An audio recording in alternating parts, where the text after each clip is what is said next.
ଏବେ ଆମେ ପଶ୍ଚିମ ଓଡ଼ିଶା ଶ୍ରୀକ୍ଷେତ୍ର ଭଟଲି ଧାମରେ ଅଛୁ। ଭଟଲି ଦଧିବାବନ ମହାପ୍ରଭୁଙ୍କ ଆଜି ବାହୁଡ଼ା ରଥଯାତ୍ରା ଲୋକଙ୍କ ସମାଗମ ବହୁତ ଅଛି। ଆସନ୍ତୁ ପଚାରି ବୁଝିବା ଲୋକ କେତେ ଉତ୍ସାହ ଅଛନ୍ତି, କ'ଣ ତାଙ୍କ ଅଭିଳାଷ ନେଇ ଆସିଛନ୍ତି ଦେଖି ଆସନ୍ତୁ ପଚାରି ବୁଝିବା ଲୋକଙ୍କ ପାଖରୁ। ହଁ ବଳ ଦଧିବାବନ ସ୍ୱାମୀ କି ମୋ ନାଁ ଅଧିକାରୀ ସାହୁ। ପଶ୍ଚିମାଞ୍ଚଳ ଶ୍ରୀକ୍ଷେତ୍ର ଭଟଲି ଧାମର ନନ୍ଦିଘୋଷ ରଥର ବଢ଼େଇ ମୁଇଁ ଆଉ ବହୁତ ଦିନ ଏଇଟା ବଣେଇ ଆସିଲନ ନନ୍ଦିଘୋଷ ରଥ ଏନ୍ତା ଗୋଟେ ମହାପୁର ଆଣି ଦିଆନ୍ ଯେ ଏଇଟା କଥା କହିଲେ ଆମର କିଏ ବି ଭାବି ନାଇଁ ପାରୁ କହିଲେ ନା ସରେ। আর এন্তা মহলটি আসিছি দধিবাবন রথর আজির কাজে আয়ে ବି ଚିନ୍ତା କରି ନାଇଁ ପାରବା କେନ୍ ପତ୍ର ରଦ ହଉଛେ କେନ୍ ପତ୍ର ଯାଉଛେ କାଣ ଭକ୍ତ ମାନେ ଚାହୁଁଛନ୍ ଆଉ କେତେ ଭକ୍ତ ହଉଛନ୍ ଯାଉଛନ୍ ଯେ ଆଏ ବି ଚିନ୍ତା କରି ନାଇଁ ପାରବା। ଏନ୍ତା ପ୍ରଭୁ ଯେ ଆମେ ବନ୍ଧ୍ୟାନ ତ୍ୟାଗ ରେ ଆଲୁନ ବି ଆଏ ବି ତାର ଟିକେ ବି କଲନା ନାଇଁ ପାଇବାର୍ କେନ୍ ପତ୍ର ମହାପୁର ତିଆରି ହଉଛନ୍ କାଣା କରୁଛନ୍ ରଥ ନିର୍ମାଣ ଯାଉଛେ ହଉଛେ ଯେ ଆମେ ବି ଆମର ବିରୋଧ ମାନେ ବି ଲେପି ନେବାର କଥା କିନ୍ତୁ କେବେ କିଛି ବି ଲେପାଲେପି ନାଇଁ କାହାକେ ବାରସ ବିରାନ ବି ବାଜେ ନାଇଁ ସେ ତାଙ୍କ ନିର୍ଦ୍ଦେଶ ନେଲେ ତ ପତ୍ର ଦେଇ ନା ହଲେ ଏଇଟା ବି ଜାଣିଛୁ ସେ କରି କରାও ଥାଏ ମୁଇଁ ମୋବିନ ଅନ୍ୟ ଗତି କେହି ନାହିଁ ଯାହା କରୁଛନ୍ ସେ କରୁଛନ୍ କିନ୍ତୁ ଆମର କର୍ମ କର୍ତ୍ତବ୍ୟ ପଥରେ ଆମେ ଖାଲି କାମ ଟିକେ କରୁଛୁ ନହେଲେ ସେ ନା ଚାହିଁଲେ କିଛି ବି କରିନେବାର ଏଇ ଭକ୍ତମାନେ ବି ପଳେଇବେ ଘରକୁ ସେ ତାଙ୍କର ଇଚ୍ଛା ଅଛି ନନ୍ଦିଘୋଷ ରଥ ଟାଣି ପାରୁଛନ୍ ଆଉ ନନ୍ଦିଘୋଷ ରଥ ଆଜା ବାଜା କରିପାରୁଛି। ବୋଲ ଦଧିବାବନ ସ୍ୱାମୀ କି हे दधिबावन स्वामी नयन पथगामी हब तुमे प्रभु दधिबावनकर रथयात्रा दीर्घ 25-30 वर्ष हम धारा विवरणी दे आसुची प्रभुंकर किंवदंती प्रभुंकर किपरि उभा होई किपरि दधिबावन मंदिर रे से जगन्नाथ रु दधिबावन रूपे पूजा पाउछंती से विषय रे रथ उपरे रथारूढ़ दधिबावन धारा विवरणी दे आसे किंतु प्रभु दधिबावन माउसी घरे रहिछंती नवदिनात्मक यात्रा सारी आज विजय करुछंती तांक नंदीघोष रथरे वर्तमान रथारूढ़ होइछंती अल्प समय पर से बाहुड़ी जीवे श्रीमंदिर को समस्त भक्त गणक मेलरे जहाँकि घंट नाद शंख नाद तुलसीर जटरे झलसुंट प्रभु दधिबावन हे दधिबावन स्वामी नयन पथगामी हब तुमे कोटि कोटि भक्तर बौरमणि आसंता काली सुनावेश परदिन अधरपणा एवं गंभीरा विजय अच्छी बहुत कार्यक्रम माँ माने भक्त माने समस्त अगणित भक्त चाहूंट प्रभु दधिबावन को हे दधिबावन स्वामी सुनावेश आपणकर भटली झलसीबे आसंता काली भक्त सब रथयात्रा परिचालना कमिटी तरफ अगणित समस्त भक्त मान कृतज्ञता ज्ञापन करने संगे संगे समस्त सुख शांति कामना करुचु। जय दधिबावन स्वामी नयन पथगामी भव तुमे। ମୋ ନାଁ ମୋତିଲାଲ ବଞ୍ଚୋର ମୁଇଁ ରଥଯାତ୍ରା ପରିଚାଳନା କମିଟି ସଭାପତି ସହ ଟ୍ରଷ୍ଟ ବୋର୍ଡର ମ୍ୟାନେଜିଂ ଟ୍ରଷ୍ଟ ଅଛି। ଆଜି ଆମର ବାହୁଡା ଯାତ୍ରା ଉପଲକ୍ଷେ ଆମର ବିଶ୍ୱରେ ଥିବା ଅଗଣିତ ଦଧିବାବନ ପ୍ରଭୁଙ୍କ ଭକ୍ତମାନଙ୍କୁ ମୁଁ ମୋର ହାର୍ଦ୍ଦିକ ଅଭିନନ୍ଦନ ଜଣାଉଛି। ଆମର ରଥଯାତ୍ରା 2024 ପ୍ରସ୍ତୁତି आमे यात्री मानकर सुविधा दृष्टि आउ निरापद भाव शांति श्रृंखला सह जमी यात्रा आयोजन हम से आम दृष्टि देदेलु। आमर ओडिशा सरकार समस्त सेवाकारी विभाग एति भी आमको साहाय्य सहयोग करछंती। आमर जिलापाल आमर एसपी महोदय व्यक्तिगत भाव भटली रथ यात्रार यात्री मान सुख सुविधा सुविधा निर्विघ्न गोटे भक्तिमय परिवेश दर्शन करें से व्यक्तिगत भाव इंटरेस्ट नौले ओडिशा सरकार तथा आमर जिलापाल महोदय आमर एसपी महोदय तथा पुलिस विभाग जिलापाल अधीनस्थ समस्त विभाग समस्त को कृतज्ञता जणाइबी। यही सब पछरे आमर विधायक श्रीयुक्त आशीष आचार्य प्रचंड अवदान रही से व्यक्तिगत स्तर जिते आमर यात्री मान आकर्षणीय सुविधा सुजोग दि पार चेष्टा करते सहयोग करते मार्गदर्शन रे यही यात्रार आयोजन होता। मु भावुची এই বর্ষর যাত্রা বহুত সুরুখুরে শান্তি শৃঙ্খলার সমাপন হয়েছে। এথিপাই মুই আউ থরে সমস্তকে ধন্যবাদ দেবি। আমার গ্রামবাসী, আমার যদিবার নগরীবাসী, আমার রথযাত্রা কমিটি, আমার ট্রাস্ট বোর্ড তরফରୁ শত শত অভিবাদন ସମସ୍ତଙ୍କୁ।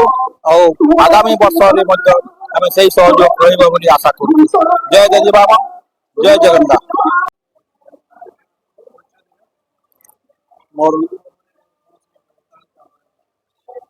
ମୋର ନାମ ଶ୍ରୀବତ୍ସ ପାଣିଗ୍ରାହୀ, ଭଟଲି ଗୋପାଳପୁର। ଆମର ଏଇ ପଶ୍ଚିମ ଉତ୍କଳ ଶ୍ରୀକ୍ଷେତ୍ର ଦଧିବାବନ ଧାମର ବହୁତ ମହିମା ସବୁଦିନ ପ୍ରଚାରିତ ଏବଂ ପ୍ରସାରିତ ହୋଇ ଆସୁଅଛି। ମହାପ୍ରଭୁ ଦଧିବାବନଙ୍କର ଅନନ୍ତ ମହିମା, ଯିଏକି ପ୍ରଥମେ ଦାରୁ ବ୍ରହ୍ମ ରୂପରେ ଭକ୍ତ ପରମାନନ୍ଦଙ୍କ ଦ୍ୱାରା ଗାଙ୍ଗପୁର ଦାଣ୍ଡଜିମ୍ଭେରା ଗ୍ରାମରୁ ଆନିତ ହୋଇ ଏହି ଭଟଲି ଚକ୍ରବନ୍ଧରେ ପ୍ରଥମେ ସ୍ଥାପିତ ହେଲେ ଏବଂ ଭକ୍ତଙ୍କର ପୂଜାର୍ଚ୍ଚନା ସ୍ୱପ୍ନାଦେଶ କ୍ରମେ ସମସ୍ତ ଭକ୍ତମାନ ଅବଗତ ହେବା ପରେ এই ভটলিକୁ ଆସିବା କାରଣ କହିବା ପରେ ବହୁତ ଜନସମାଗମ ହେଲା। ଲୋକେ ଆନନ୍ଦ ହର୍ଷରେ এই ଭଟଲି ଧାମକୁ ଛୁଟି ଆସିଲେ ଯେ ଆଜି ଭଗବାନ ଦାରୁ ବ୍ରହ୍ମଙ୍କର ଅନୁଚ୍ଛାୟାରେ ଏଇଠି ମହାପ୍ରଭୁ ବିରାଜମାନ କରିଛନ୍ତି। ସମସ୍ତେ ଜାଣିବା ପରେ ସଂକୀର୍ତ୍ତନ୍ୟ ଦଳ ଅଣାଗଲା। ଚାରିଆଡୁ ଲୋକେ ସମୁଦ୍ର ପରି ଛୁଟି ଆସିଲେ। ସମସ୍ତ ଭକ୍ତମାନଙ୍କର ଗହଣରେ ମହାପ୍ରଭୁ ଦଧିବାମନ ସ୍ୱାମୀ ସେ ପର୍ଣ୍ଣକୁଟୀରକୁ ପ୍ରଥମେ ଗମନ କଲେ, ତାଙ୍କୁ ସେଠାରେ ସ୍ଥାପିତ କରାଗଲା। ତାପରେ ମହାପ୍ରଭୁ ପୂଜା ପାଇ ବହୁଦିନ ପର୍ଯ୍ୟନ୍ତ ଏଠାରେ ପୂଜା ପାଇଲେ। ଭକ୍ତ ପରମାନନ୍ଦଙ୍କୁ ଏ ଗ୍ରାମବାସୀ ଗନ୍ତ୍ୟା ପଦରେ ବରଣ କଲେ ଏବଂ ତାଙ୍କର ଶିରରେ ପାଟ ବାନ୍ଧିଲେ।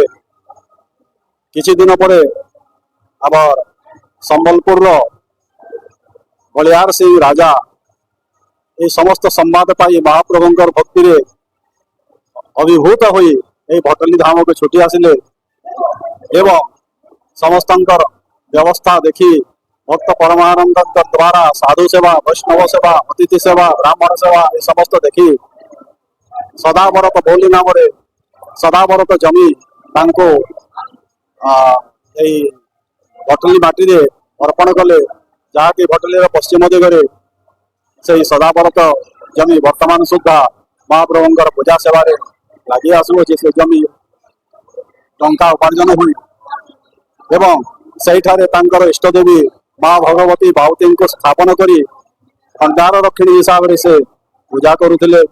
এই ଭଗବାନଙ୍କର ଅନନ୍ତ ମହିମା ଭକ୍ତକୁ ସ୍ୱପ୍ନାଦେଶ ଦେଇ ସେ ଏଠାରେ ଦଧିବାମନ ନାମରେ ପୂଜା ପାଇ ସବୁଦିନ ବାଳଭୋଗ ଖାଇବା ପାଇଁ ଭକ୍ତକୁ ନିର୍ଦ୍ଦେଶ ଦେଲେ। ଧୀରେ ଧୀରେ ମନ୍ଦିର ପ୍ରସ୍ତୁତି ହେଲା। ମନ୍ଦିର ପ୍ରତିଷ୍ଠା ହେବା ପରେ ମହାପ୍ରଭୁ ଏଠାରେ ଦଧିବାମନ ନାମରେ ପୂଜା ପାଇ ବହୁ ଦିନରୁ ଏହି ରଥଯାତ୍ରା ଶୃଙ୍ଖଳିତ ଭାବରେ ପ୍ରତିବର୍ଷ ଠିକ ଆଷାଢ଼ ଶୁକ୍ଳ ପକ୍ଷ ଦ୍ୱିତୀୟ ଦିନ ରଥଯାତ୍ରା ଗୁଣ୍ଡିଚା ଅନୁଷ୍ଠିତ ହୁଏ ଏବଂ ବାହୁଡ଼ା ଦଶମୀ ଅନୁଷ୍ଠିତ ହୁଏ।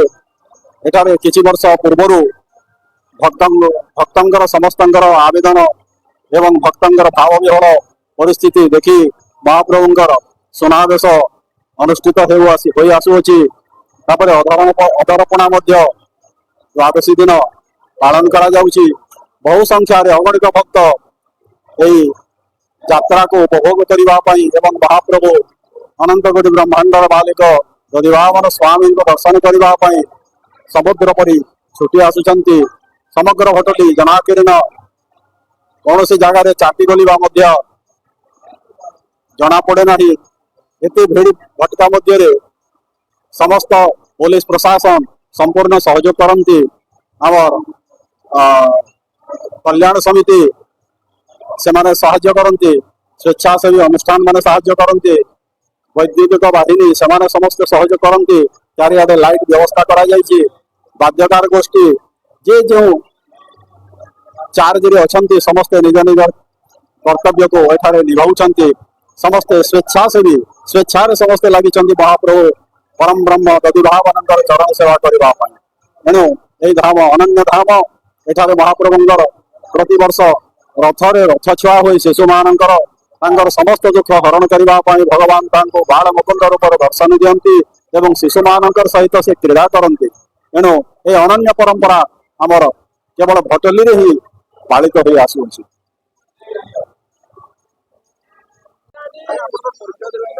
ମୋ ନାଁ ମାଧବ ଚନ୍ଦ୍ର ମେହେର।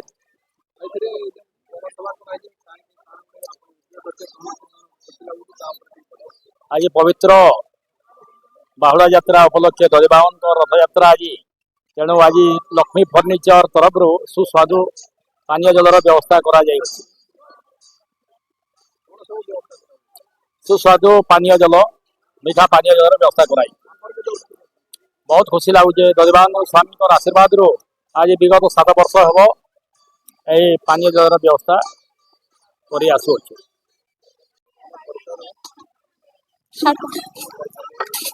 ମୁଁ ରିଙ୍କି ମେହେର ସତିହାରୀ ବାଲିକା ଉଚ୍ଚ ବିଦ୍ୟାଳୟର ଜଣେ ଛାତ୍ରୀ। ଆଜି ଭଟଲି ଶିକ୍ଷା ପରିବାର ତରଫରୁ ବାହୁଡ଼ା ଯାତ୍ରା ଉପଲକ୍ଷେ ଆମେ ପାନୀୟ ଜଳର ବ୍ୟବସ୍ଥା କରିଥିବାରୁ ବହୁତ ଖୁସି ଅନୁଭବ କରୁଛୁ ଏବଂ ଆମ ବିଦ୍ୟାଳୟର ପ୍ରଧାନ ଶିକ୍ଷୟିତ୍ରୀ ଶ୍ରୀମତୀ ଚନ୍ଦ୍ରମା ଦଂସନା ଏବଂ ଆମ ବିଦ୍ୟାଳୟର ରେଡ୍କ୍ରସ୍ କାଉନସିଲର